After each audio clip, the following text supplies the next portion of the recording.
January 22nd, 1900, Volume 3, Correspondence to Grace.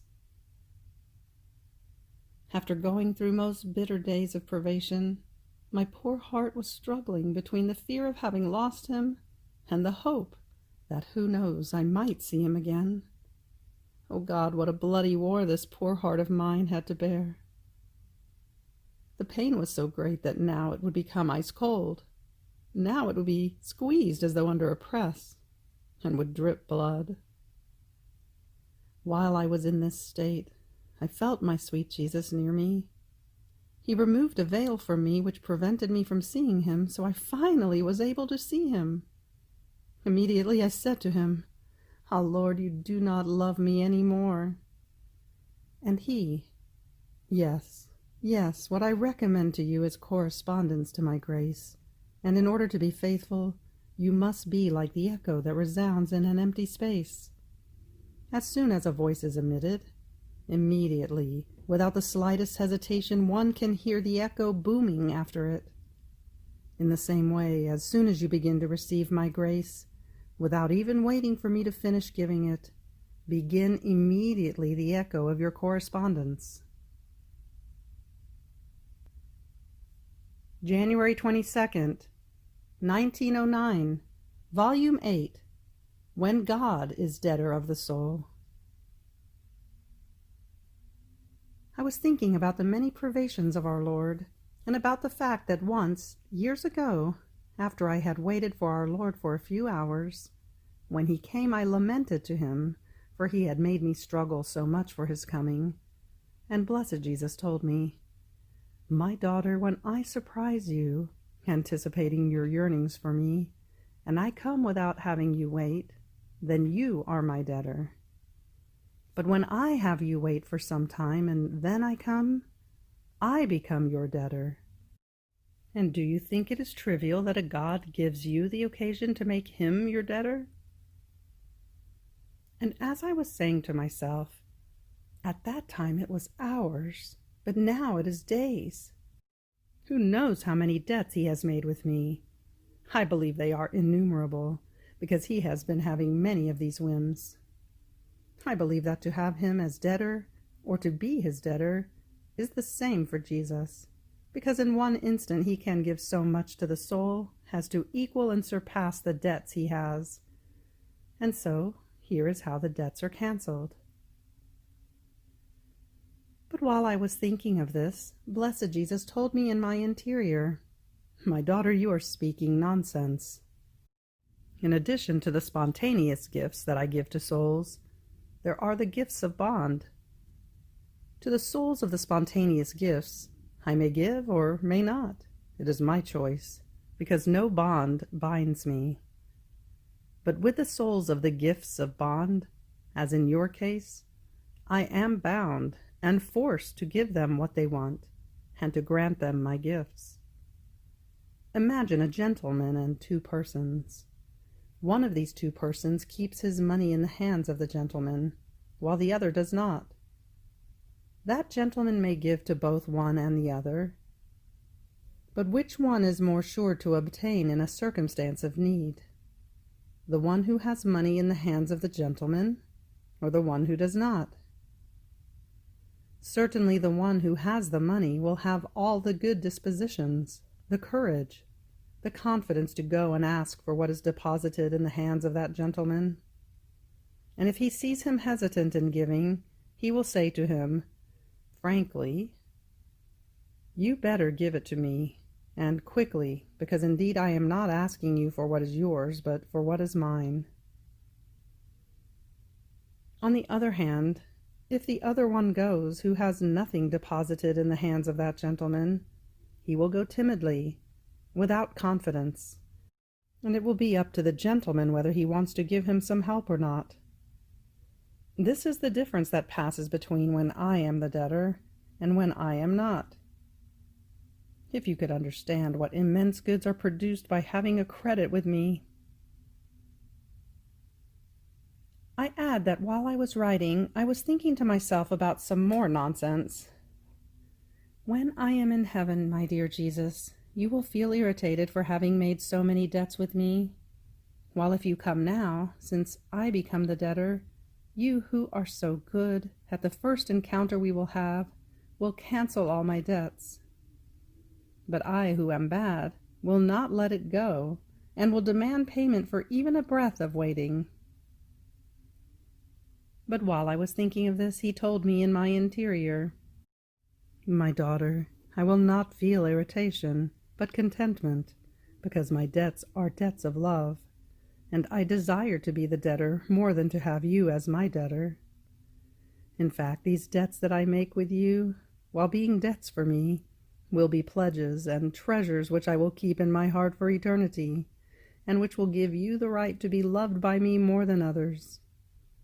This will be one more joy and glory for me, and you will be repaid for even a breath, a minute, a desire, a heartbeat. And the more pressing and greedy you will be in demanding, the more pleasure you will give me, and the more I will give you. Are you happy now?" I remained confused and did not know what else to say. January 22nd, 1913, Volume 11. The Triple Passion of Jesus, of Love, of Sin, and from the Jews. The Fall of Jesus into the Cedron Torrent. I was thinking about the passion of my always adorable Jesus, especially of what he suffered in the garden. I found myself all immersed in Jesus, and he told me, "My daughter, my first passion was of love, because the first step with which man, in sinning, gives himself to evil, is the lack of love. So since love is missing, he falls into sin. In order to be repaid through me for the lack of love of the creatures, love made me suffer more than anyone. It almost crushed me, more than if I were under a press. It gave me as many deaths for as many creatures receiving life." The second step that occurs in sin is defrauding God of his glory. So in order to be repaid for the glory taken away by the creatures, the Father made me suffer the passion of sin, such that each sin gave me a special passion. Although there was one passion, I suffered for sin as many passions as there would be sins committed until the end of the world. So the glory of the Father was restored. The third effect produced by sin is the weakness in man. Therefore I wanted to suffer the passion from the hands of the Jews, my third passion, to restore in man his lost strength. Therefore, with the passion of love, love was restored and placed at the right level. With the passion of sin, the glory of the Father was restored and placed at its level.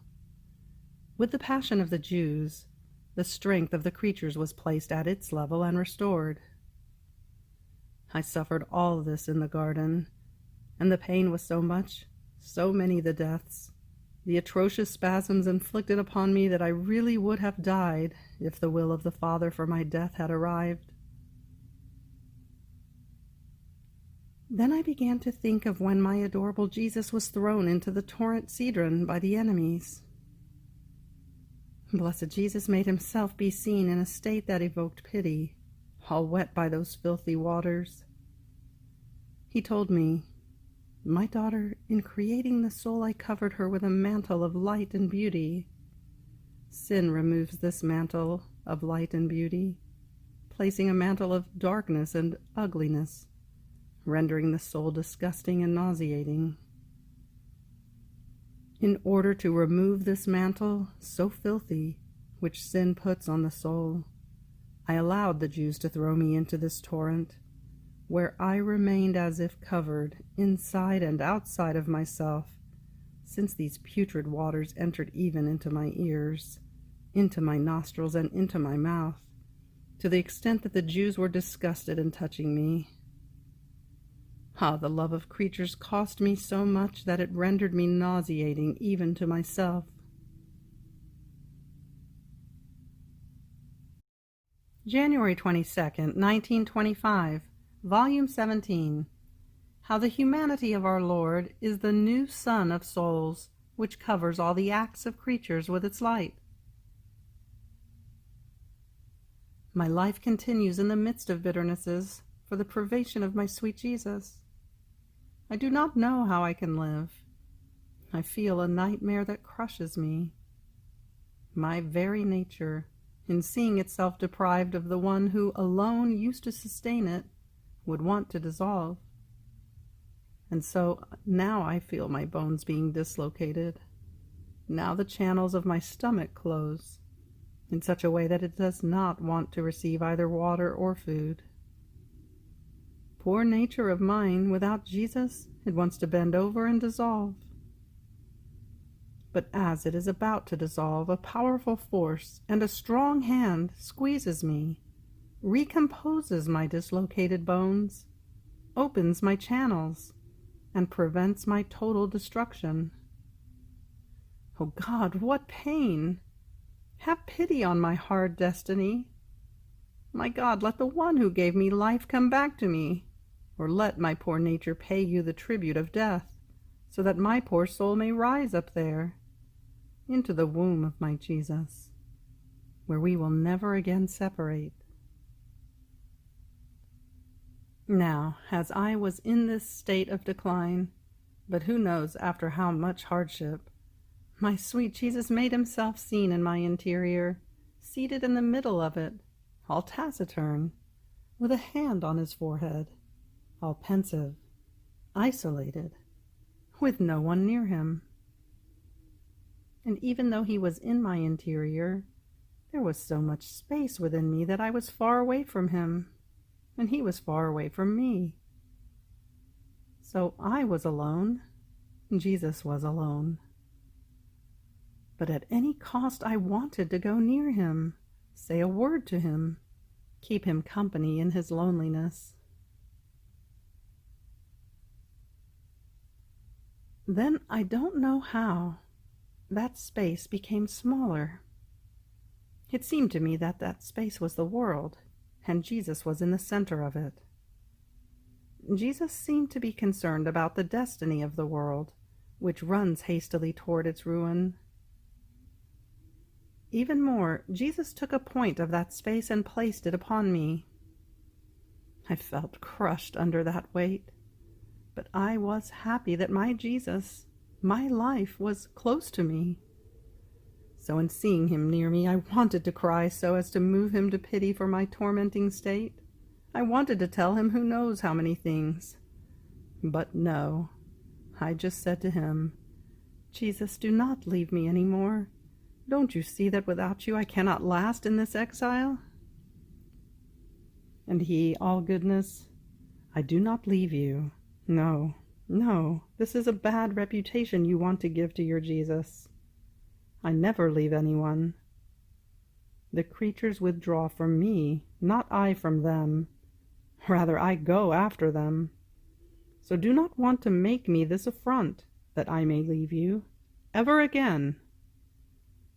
And then did you not see that I was inside of you, not outside of you?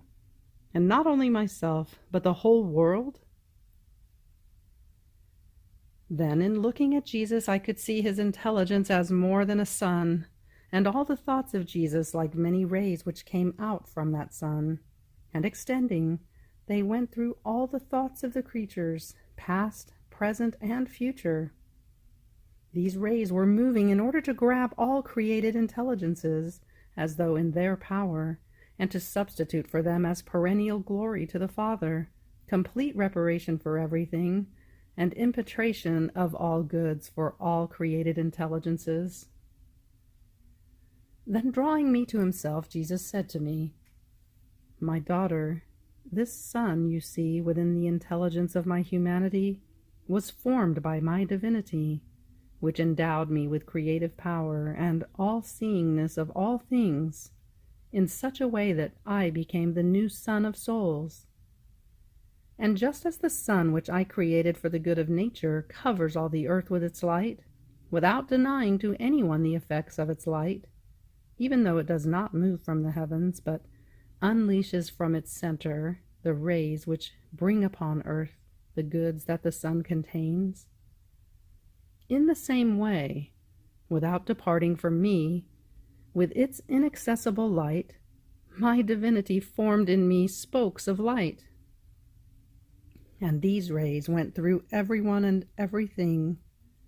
And so in every instant I went through each thought, word, and act of all creatures, becoming perennial glory to my Father for each thought, act, word, and so forth, of all human generations. While rising to the celestial Father, this light descended to grab, as though in its power, all human acts, in order to illuminate them, warm them, and repair them. Therefore a light hangs over each human act, wanting to do good to it continuously. Doing this was as though natural for me. You, my daughter, do not have this power to make one single act out of all acts as I did. Therefore, in my will, you will go through each one of my rays, one by one, and little by little you will follow the same path as my humanity. So I tried to go through the first ray, then through the second, and so on with the others. But, O power of the divine will, while going through those rays, I was so little that I seemed to have become an atom. And this atom was now in the divine intelligence, going through the intelligences of creatures. Now in the Word. Now in the divine motion, going through the words and the movements of the creatures. And so on with all the rest. And the divinity, in seeing my extreme littleness within their intelligence, in their word and in their motion, taken by love for my littleness, remain enraptured and pleased, said, "This littleness enraptures us, and in seeing it enter our very acts to do them together with us, to diffuse them upon all, we feel such joy and such satisfaction in receiving our own glory, that with all our love we give it the freedom to enter into us, to let it operate together with us." In hearing this, I felt all confused, and I said to myself, I am doing nothing. It is the divine will that carries me in its arms. Therefore all the glory is of his adorable will.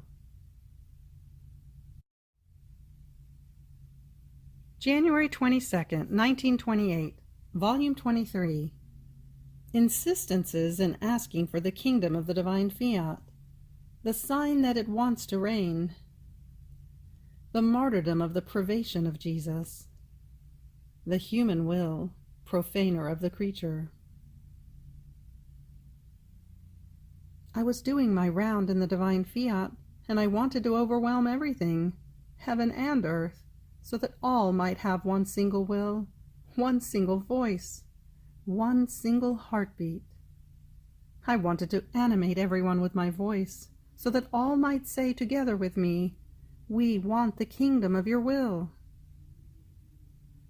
And in order to obtain this, I wanted to be sea, to make the waters speak, sun, to give my voice to the light, heavens, to animate the stars and make everyone say, "Your kingdom come, your fiat be known." I wanted to penetrate into the celestial regions, to make all angels and saints and the very celestial Mamma say, "Adorable Trinity, hurry, delay no more. We pray you, we press you, that your will descend upon earth, make itself known, and reign on it as it does in heaven." Now, while I was doing this and other things, such that I would be too long in saying them on paper, I thought to myself, and why so many insistences and cares of mine, such that it seems I can do nothing if I do not ask for his fiat dominating upon earth? And blessed Jesus, moving in my interior, told me, "My daughter, if you knew who it is that pushes you, that makes you insist so much, that would want to move everything in you to call the life, the kingdom of my will upon earth, you would be amazed. And I, tell me, my love, who is it? And he, all tenderness, added, do you want to know? It is my will itself that pushes you to this, because it wants to make itself known. It wants to reign, but it wants the insistence of its little daughter, who, pressing it in every way and moving everything, would call it with everyone, with the most powerful means to come upon earth. Your insistences are the sign and the image of its yearnings, and of its infinite cares and insistences, for it wants to give itself to creatures. And just as you want to move everything, so would it want to move everything, the sea, the sun, the heavens, the wind, the earth, so that all might move the creatures to recognize it, to receive it, to love it. And as soon as it sees itself desired, it will tear the veils of all created things, and like queen and mother longing for her children, it will come out of their bosoms in which it was hidden, and revealing itself it will embrace its children and will reign in their midst, giving them goods, peace, sanctity, and happiness. After this, long days of privation of my sweet Jesus have passed. I was feeling tortured, exhausted of strength, so much so that as I had tried to write what he had told me in the previous days, I felt myself in the impossibility of doing it. And he, seeing that I could not, and the great efforts I was making in order to write, came out from the depth of my interior, like one who is waking up from a long sleep, and with a compassionate tone told me, poor daughter, courage, do not lose heart. It is true that the martyrdom of my privation is terrible, and if hiddenly I did not sustain you, you could not endure it alive. More so since the one who martyrs you is my divine will, which is immense and eternal, and therefore your littleness feels all the weight of its immensity, and feels itself being crushed under it. But know, my daughter, that this is its great love for you, its little daughter, and therefore its light wants to restore not only your soul, but also your body. It wants to, as though pulverize it, and animating the atoms of your dust with its light, with its heat. It wants to remove any germ or humor of human will, so that both your soul and your body, everything may be sacred in you. It wants to tolerate nothing, not even one atom of your being, that would not be animated and consecrated by my will. Therefore, your hard martyrdom is nothing other than the consummation of what does not belong to it. Don't you know that the human will is the profaner of the creature? When it has its little ways, the slightest holes through which to enter into her, it profanes the holiest things, the most innocent ones. And my will, that made of man its sacred and living temple, in which to place its throne, its dwelling, its regime, its glory, feels that if the creature gives the little entries to the human volition, it feels its temple, its throne, its dwelling, its regime, and its very glory being profaned. Therefore my will wants to touch everything about you, even my very presence, to see whether its dominion is absolute over you, and you content yourself that it alone dominate you and have primacy in you. Everything in you must be divine will, so that it may be able to say, I am sure she has denied me nothing, not even the sacrifice of the presence of her Jesus, whom she loved more than herself. Therefore my kingdom is safe. On hearing this, I felt strengthened by his presence, and at the same time embittered by his words. And in my sorrow I said to him, My love, so you are not to come any more to the little and poor exiled one? And how shall I go on?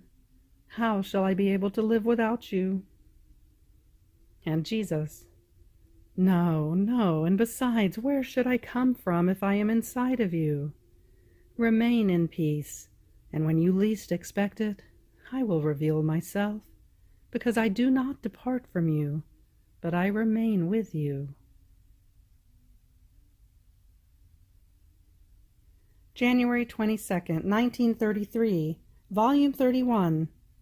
How Jesus does not want to keep accounts with the creature. The Celestial Gardener. The Human Will, Field of Jesus. Dowry and trousseau that God gives to the creature. I was thinking about the divine volition, and 1,000 thoughts crowded my mind, and I said to myself, but why does Jesus so much love to want my will? If he wants to give me his, I gain the profit. To have a divine will in my power, I possess everything, enclose everything, even God himself. But he wanting mine, for nothing less than in order to exchange his. Here is more to astonish one, because what help can it bring him? Of what profit is it to him, a will so weak and insignificant, that knows how to produce more evil than good? One sees that Jesus does not understand accounts, nor does he know how to give, or better, does he want to give the just value to what he gives, for the exchange that he receives. Provided he obtains his intent, he doesn't mind if he obtains little or nothing compared to the much that he has given. Yet here one sees that his love is true love, because it is disinterested.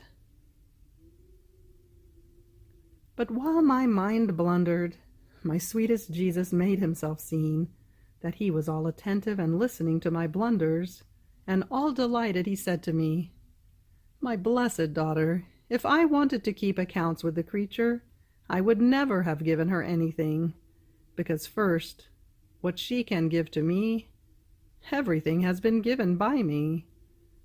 Therefore, giving to me, she gives me nothing other than what is mine, and so my love makes me always set aside the accounts.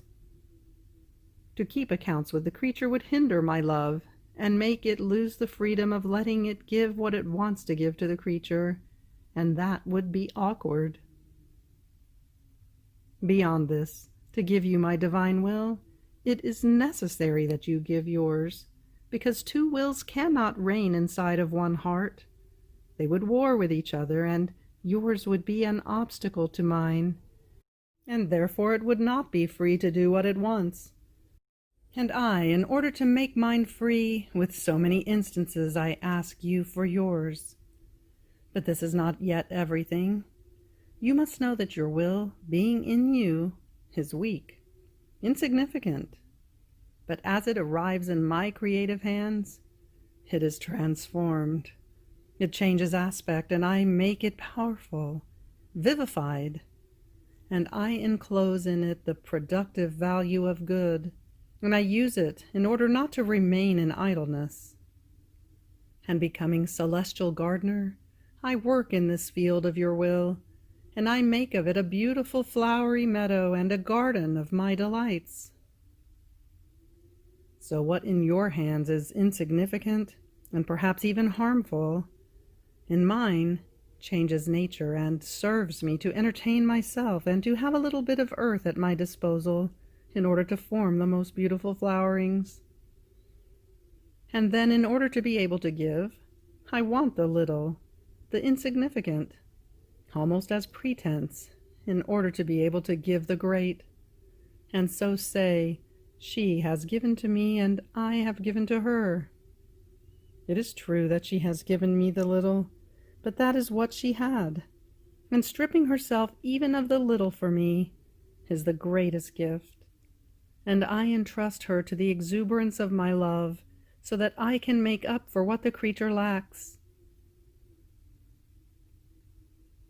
After this I continued to think about the divine will, and while I sought to follow its acts, my beloved Jesus said to me, My blessed daughter, you must know that as you seek to follow the acts of my divine will, you place yourself on the way to it, and my fiat comes to meet you in order to receive you, so as to bring you its acts, so that you would make them one with yours.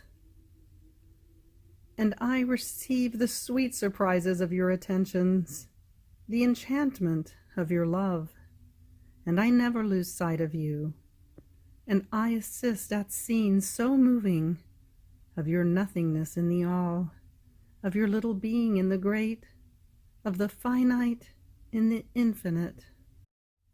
It seems an alternation in turn, God and the creature, and in this alternation one pours into the other with pure love. Now you must know that when we put the creature forth to the light of day, we gave her the dowry, the trousseau of our divine particles. The dowry is our will, nor do we place a limit.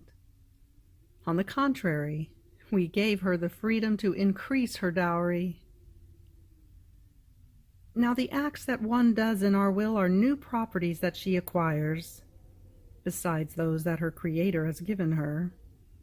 And we, in the emphasis of love, tell her, however many more acts you will do in our volition, so many more divine fields we will give you for where to place your acts.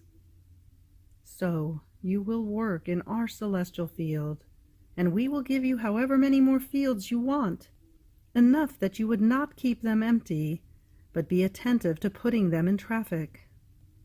Even more, we will have the great contentment of seeing your properties more extensive. We act as a father when he gives his dowries to his son. This son works, sacrifices himself a lot, in a way that he increases his dowry, extends his properties more, and the father enjoys, more than if they were his, the properties and the fortune of the son. So do we do, rather even more. When we see her all attentive, ready for any sacrifice, we do not leave her alone, but work together. We lend her everything that she needs, will, sanctity, our acts, everything in order to have the contentment of seeing our daughter possessor of many properties.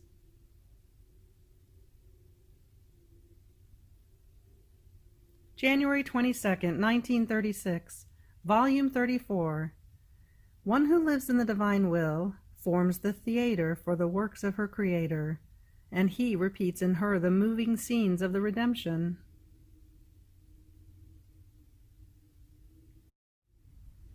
I was doing the round in the acts of the divine will, and I sought to invest with my little love the sky, the sun, and the whole creation.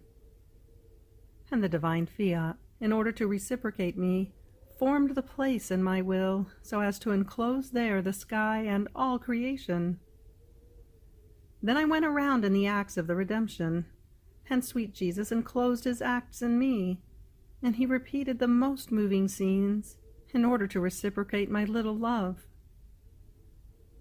I remained surprised, and my beloved Jesus, all tenderness and love, told me, "My good daughter, daughter of my will, you must know that my love is so much that in order to pour myself out, I want to repeat my works. But in whom can I repeat them? In whom to find a place in order to enclose them, so as to feel myself loved? In the one who lives in my will. As the creature goes around in my works, in order to know them, love them, and call them into herself, they reproduce themselves in her, and she forms the theater of our works. How many moving scenes! Now the sky is extended. Now the sun rises with all its majesty. Now the sea murmurs, and forming its waves would want to inundate its Creator with its love. And now she forms the most beautiful flowered meadow. And by every flower she makes her little refrain said to us, I love you, I glorify you, I adore you, and may your fiat come to reign on earth. There is no being that she would not call into herself in order to make her little recital told to us. I love you, I love you. My daughter, our love is not content if it does not give everything and does not repeat our works in the one who lives in our will. But this is not everything. Listen still. She, by going around in the acts of creation, repeats my works, and I take greatest pleasure and delight in assisting at the most splendid scenes of the creation and the creature. When she goes around in the acts of redemption in order to make them hers, I repeat my life. In fact, I repeat my conception, my birth, in which the angels repeat the glory in the heavens and peace to men of good will. And if human ingratitude constrains me to cry, I go to cry in her, because I know that my tears will be reciprocated and impearled with her I love you. From there I pass on to repeat my life, my steps, my lessons. And when the offenses renew for me the sufferings, the crucifixion, the death, I never suffer it outside of this creature, but I go into her to suffer my sufferings, the cross, the death, because she will not leave me alone. She will take part in my sufferings. She will remain crucified with me, and she will give me her life in reciprocation for my death. In fact, in one who lives in my will, I find the theater of my life, the moving scenes of my infancy and of my passion. I find the speaking skies, the suns that love me, the winds that moan with love for me. In sum, all created things have something to tell me, a little word, and I love you, an attestation of thankfulness. But who is the one who renders it speaking for me? Who is the one who feeds the voice to all things? The one who lives in my will. It transforms her so much that there is no love she does not give, nor works that it cannot repeat in her. Therefore they can be called its living lives, and the repeater of the works of their Creator. End of January 22nd. Fiat.